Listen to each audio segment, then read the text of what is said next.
এবার আমি খুব ভালো করে ঠান্ডা করে নিয়েছি, ঠান্ডা হয়ে গেছে। এখানে আমি একটা বোল্ট নিয়েছি, আপনারা যে কোনো কোটোতে রেখে দিতে পারেন, যেগুলো বিস্কুটের কোটো, ছোট কোটো ফ্রিজের মাপে আপনারা করে নেবেন। আমি এভাবে এবার ঢেলে দিচ্ছি, সবগুলোকে আমি ঢেলে দেবো যতটা ওই কোটোর মধ্যে আটবে, পুরোটা করে নিচ্ছি।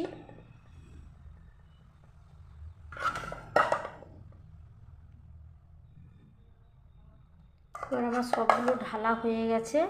এবার আমি এখানে একটা ঢাকনা লাগিয়ে দিচ্ছি, এর সেটে ঢাকনাটা আমি লাগিয়ে দিয়ে এবার ডিপ ফ্রিজে রেখে দেবো। এটা আপনারা সারা বছর সংরক্ষণ করে রেখে দিতে পারবেন, একটুও স্বাদ অন্যরকম হবে না। প্লিজ আমি যেভাবে করেছি এভাবে করে দেখুন। আর যদি আমার রেসিপিটা ভালো লেগে থাকে তাহলে আমাকে সাপোর্ট করবেন, আর প্রথম থেকে শেষ পর্যন্ত অবশ্যই দেখবেন, আর লাইক দিতে একদম ভুলবেন না। সবাই আসসালামু আলাইকুম, রূপা রান্নাঘরে সবাইকে জানাই স্বাগত। আপনারা সবাই কেমন আছেন? আলহামদুলিল্লাহ আমি খুব ভালোই আছি, একটু ঠান্ডা লেগেছে।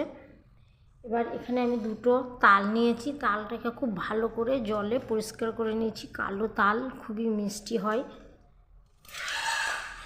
এবার এখানে আমি একটা থালা নিয়েছি, এবার থালার মধ্যে রেখে এভাবে আমি ফেলে দিচ্ছি। ফেলে দিয়ে খুব সহজে এভাবে টানলে চলে আসবে। আমি এভাবে তালের চোকাগুলোকে পরিষ্কার করে নিচ্ছি।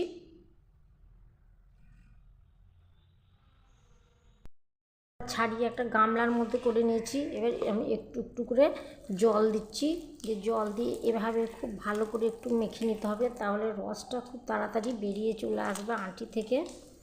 এভাবে একটু করে সব আঁটিগুলোর সঙ্গে এভাবে আমি জল লাগিয়ে নেব। আপনারা অনেক সবাই তো জানেন, তবুও আমি একবার দেখিয়ে দিচ্ছি।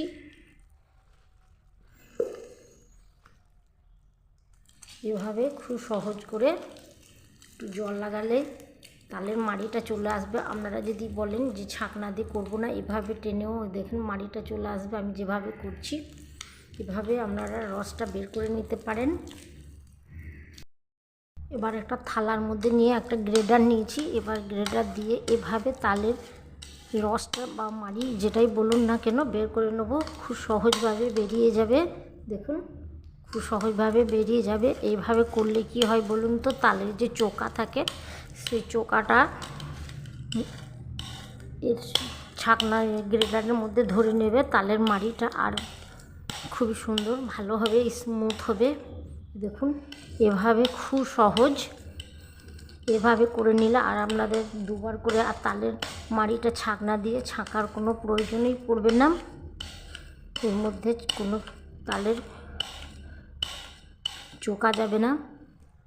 দেখুন খুব সহজভাবেই হয়ে যাচ্ছে। এভাবে আমি সবগুলোকে করে নেব।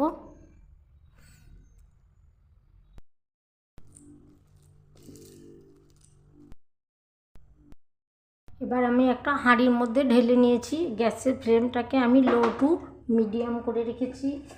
আর আমি দিয়ে দিচ্ছি 2-3 চামচ চিনি, মেপে মেপে দিয়ে দেবো। পরিমাণটা বুঝিয়ে দিবেন, আপনারা যেরকম মিষ্টি খাবেন একটু মিষ্টি দিয়ে রাখলে খুব ভালো হবে।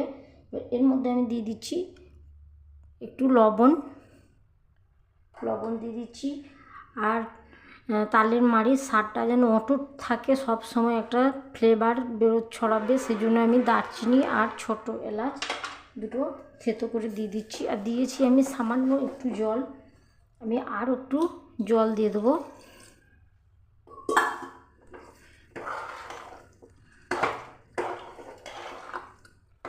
আমি খুব ভালো করে ফুটিয়ে নেব।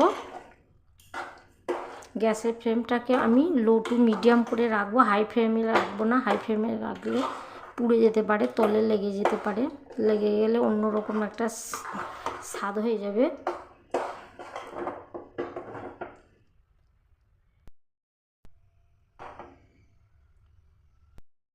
দেখুন আমার তালের মাড়ি ঠকবক করে ফুটতে শুরু করেছে। এভাবে আমি নেড়ে নেড়ে 5 মিনিট লাগাতার ফুটিয়ে নেব। ফিরে এলাম 5 মিনিট পর। এবার আমার ফোটানো খুব ভালো করে হয়ে গেছে। তালের মাড়িটা ঘন হয়ে গেছে।